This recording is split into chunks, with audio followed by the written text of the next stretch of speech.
भद्रं कर्णेभिः शृणुयामदेव भद्रं पश्येमाक्षभिर्जरितरा स्थिरैरङ्गैस्तुष्टुवाग्गोसस्तानो विद्यासे माहि देवहितं जदायुः द्यौः शान्तिरन्तरिक्षगो शान्तिः पृथिवी शान्तिरापः शान्तिरोषधयः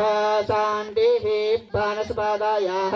शान्तिर्विश्वे देवाः शान्तिर्ब्रह्म शान्तिः सर्वज्ञो शान्तिः शान्तिरेव शान्तिः सामा शान्तिरेव जतो यतः समीहसे ततो न अभयं गुरु सन्नः गुरुप्रजाभ्यः भयन्नः पशुभ्यः सुशान्तिर्भवतु सर्वारिष्टशान्तिर्भवतु श्री